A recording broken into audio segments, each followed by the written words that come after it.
dear students, welcome to Allen Online, and in this session students, we are going to cover the second chapter of your English literature book, that is Beehive, and the name of that chapter is The Sound of Music. अब इस chapter का introduction देने से पहले मैं आप सभी से ये पूछना चाहूंगी, क्या आपकी लाइफ में कभी ऐसा सिचुएशन आया है जहां पर आप बहुत मेहनत कर रहे हैं अपने टारगेट, अपने गोल को अचीव करने के लिए, लेकिन ऐसा एक सिचुएशन आता है, ऐसा एक चैलेंज आता है जहां पर आपके पास दो ऑप्शंस होते हैं, या तो आप गिव अप कर दें या फिर आप उस चैलेंज से ओवरकम कर अपने टारगेट को अचीव करें। एंड आई एम श्योर आप सभी वही चीज करते हैं। आप क्या करते हैं? आप अपने टारगेट को अचीव करने के लिए उस चैलेंज, उस डिफिकल्ट सिचुएशन से ओवरकम करना प्रेफर करेंगे।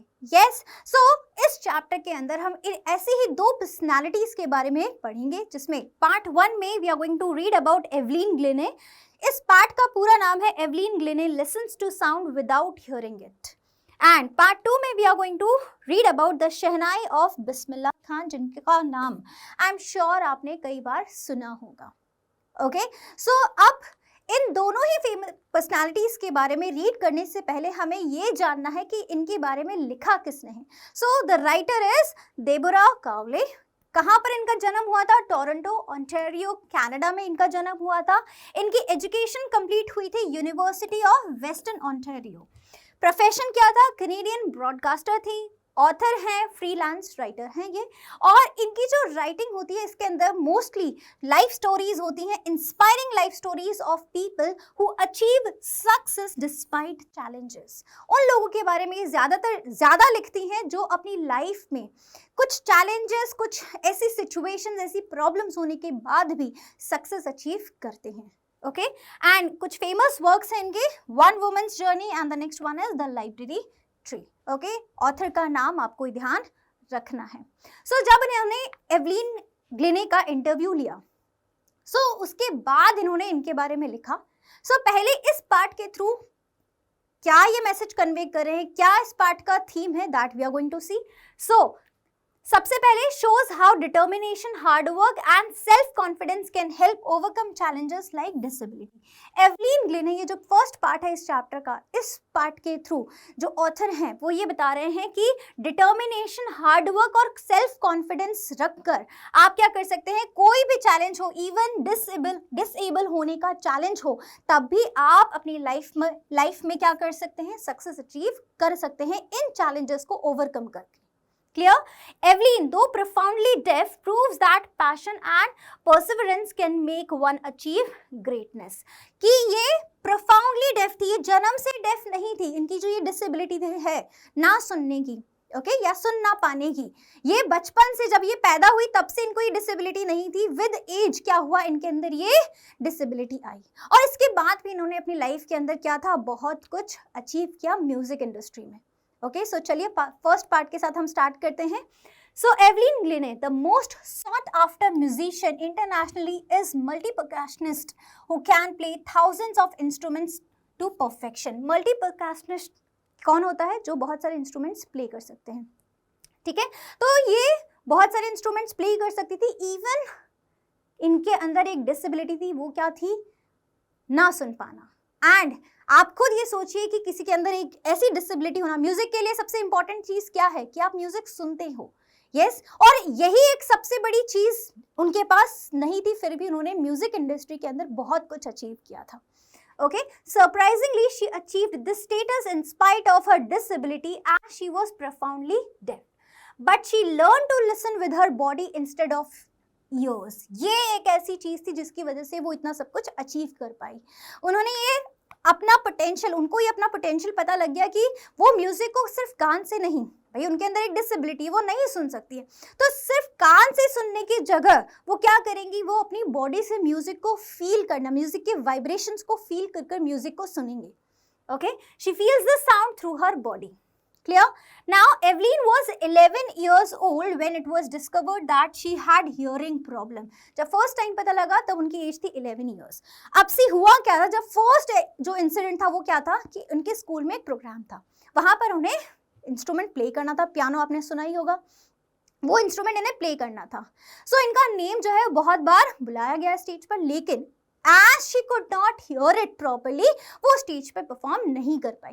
एंड दैट वाज ध फर्स्ट टाइम जब एवलिन ग्लिनी की जो मदर है उन्हें ये पता लगा कि शायद इनकी जो हियरिंग में जो हियरिंग एबिलिटी है इसमें कुछ इश्यू है.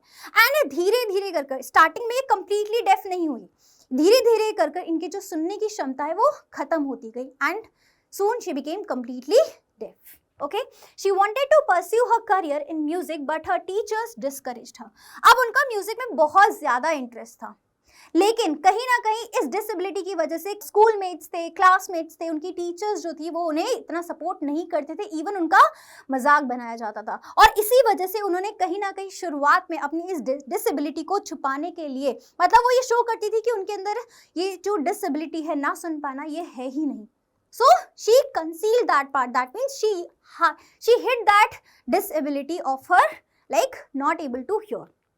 Then after that, it was Ron Forbes who recognized her potential and supported her. इनका नाम आपको definitely पता होना चाहिए कि किनकी वजह से वो अपनी लाइफ में इतना सब कुछ अचीव कर पाई. Ron Forbes, he was the person जिन्होंने एवलिन ग्लिनी की जो ये पोटेंशियल है म्यूजिक के अंदर इतना सब कुछ करना, इवन इस डिसेबिलिटी के साथ भी उन्होंने ये पोटेंशियल उनमें आइडेंटिफाई किया. ओके और उन्होंने उन्हें बताया कि आप म्यूजिक को अपने कान से सुनने की जगह आप किसी और पार्ट से म्यूजिक को फील करना स्टार्ट करो. Okay, so who recognized her potential and supported her, he advised her not to listen through her ears but try to sense it in some other way. कि आप music को sense करना start करो, feel करना start करो, and definitely आप अच्छा कर लोगे. This prove to be the turning point. And ये टर्निंग पॉइंट मतलब ये एक ऐसा पॉइंट आया जहां पर उसके बाद उनकी लाइफ के अंदर सब कुछ बदल गया. अभी तक इतना सब कुछ नेगेटिव चल रहा था, she was not happy, but ये जब इंसिडेंट हुआ जहां पर रॉन फॉर्ब्स ने उनकी बहुत मदद किया, उनको मोटिवेट किया, उनके अंदर का एक पोटेंशियल जो है वो आइडेंटिफाई करके उनको हेल्प किया, ये एक ऐसा पॉइंट था जहां पर सब कुछ बदल गया. And from that point she started achieving success and she started doing a lot in the industry of music. She learned to open her body and mind to the sounds and vibrations. अब वो music कैसे सुनती थी? जो podium होता है ना, तो जब म्यूजिक इंस्ट्रूमेंट हम प्ले करते तो जो वो वाइब्रेशंस होती हैं उनको वो फील करती थी अपनी बॉडी में, क्योंकि वो सुन तो सकती नहीं थी. तो this is how she used to hear the music. आपने टाइटल देखा था ना, सो इस तरीके से ये म्यूजिक को सुनते थे. After that, she never looked back. She had mastered the art of interpreting different vibrations of sound on her body. और वो कई तरीके के म्यूजिकल इंस्ट्रूमेंट्स का जो साउंड है उसको अपनी बॉडी के अंदर सेंस कर सकती थी. उन्होंने ये आर्ट अपने अंदर कहीं ना कहीं इनबिल्ट कर लिया था. Then after this, she joined the highly respected, esteemed, having a great reputation, Royal Academy of Music. ये नाम आपको ध्यान रखना है. कहाँ पर था ये? लंदन. वहां पर इनको एडमिशन मिला और सिर्फ इन्होंने एग्जाम क्लियर करके एडमिशन नहीं लिया वहां पे, she scored highest marks in the history of the academy. सबसे हाईएस्ट मार्क्स उन्होंने अचीव किए थे. She worked hard and with determination stood against all odds and got right to the top.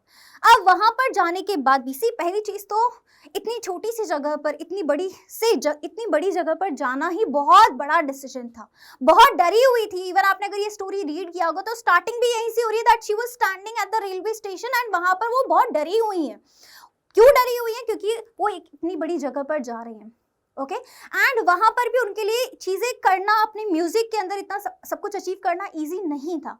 बहुत ज्यादा डिमोटिवेशन उन्हें मिला, लोग सपोर्ट नहीं करते थे, इवन उनका मजाक बनाया जाता था. फिर भी इतनी सारी डिफिकल्टीज से उन्होंने ओवरकम किया एंड उन्होंने अपने पैशन जो उनका म्यूजिक को लेकर था उसकी तरफ वो फुली डेडिकेटेड रही.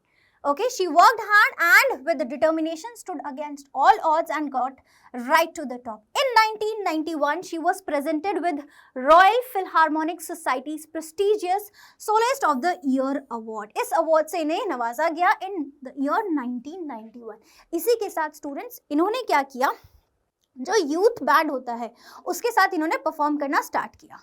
अब धीरे धीरे करके जब इनका जो म्यूजिक के अंदर इतना सब कुछ, इतना फेम, इतना नाम जब उन्होंने कमाया तो उन्होंने क्या किया, she started performing alone. Solo performances वो कॉन्सर्ट के अंदर देना स्टार्ट किया एंड इतना सक्सेस इन्होंने, इतने अवार्ड्स इन्हें मिले, इतना सब कुछ, like people used to praise her.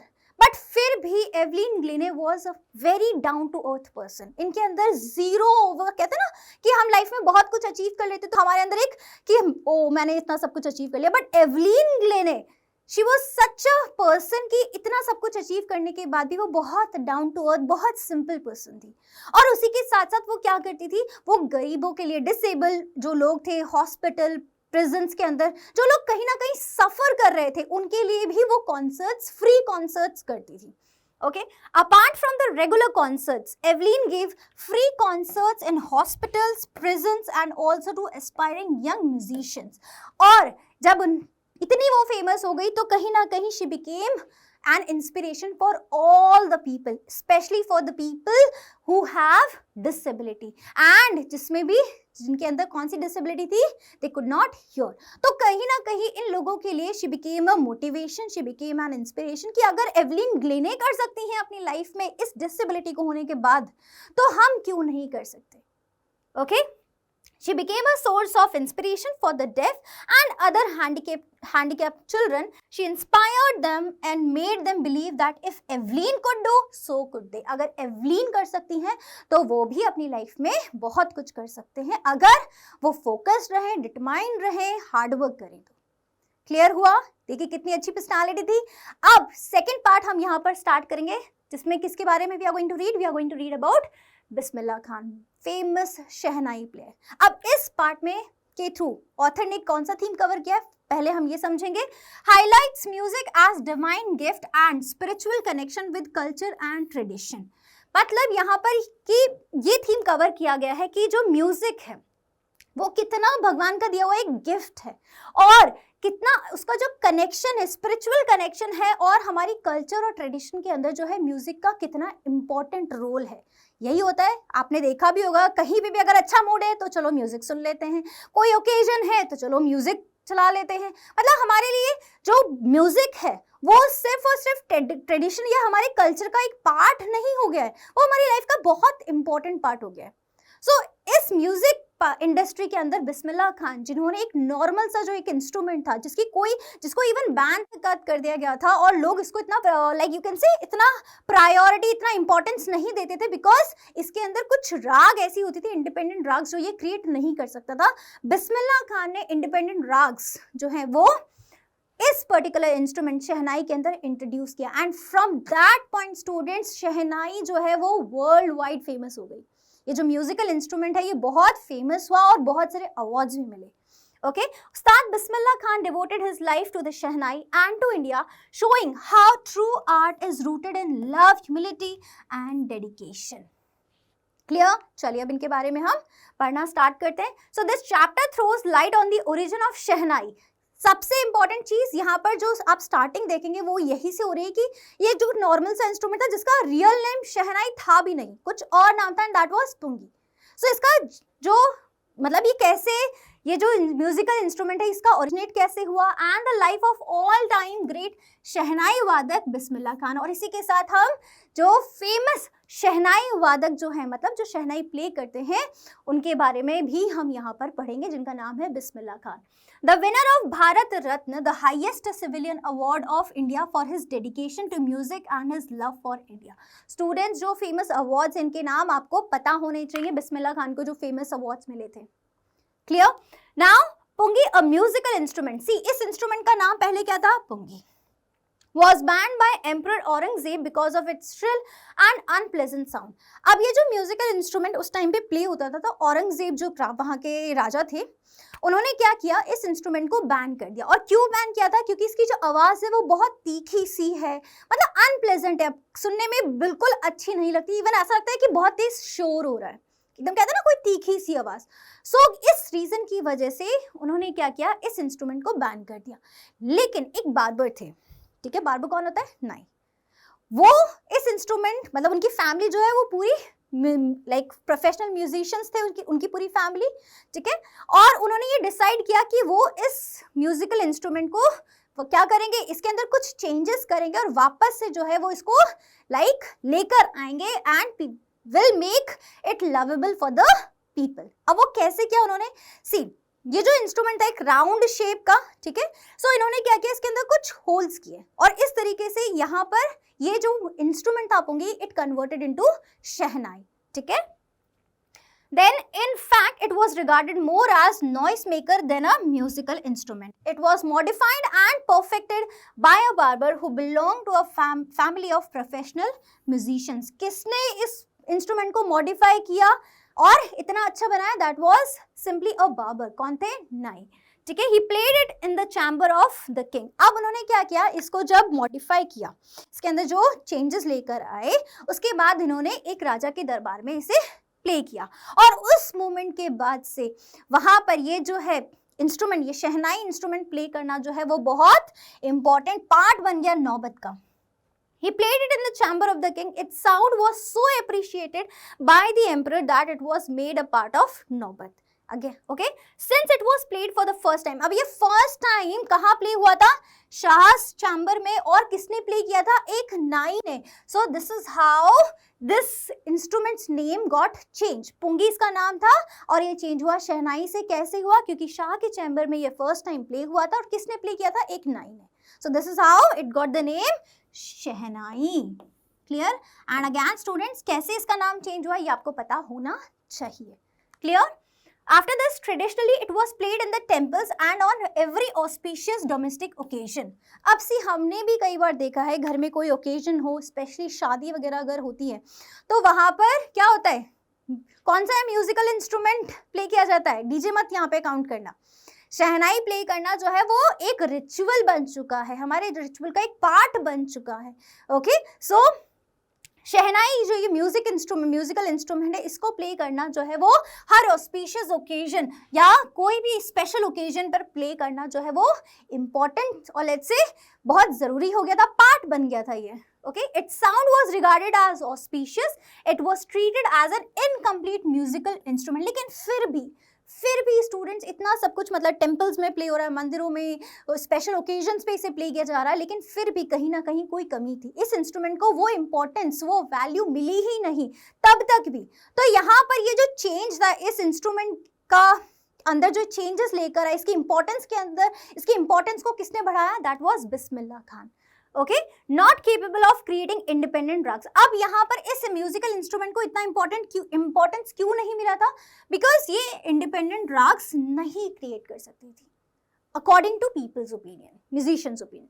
Okay, but Bismillah Khan broke this myth. और बिस्मिल्लाह खान ने यहाँ पर ये जो लोग सोचते थे कि ये इंडिपेंडेंट ड्रग्स नहीं क्रिएट कर सकती, यहाँ पर बिस्मिल्लाह खान ने ये मिथ ब्रेक किया और उन्होंने इस इंस्ट्रूमेंट को बहुत ज़्यादा इंपॉर्टेंस और वैल्यू दिलवाई।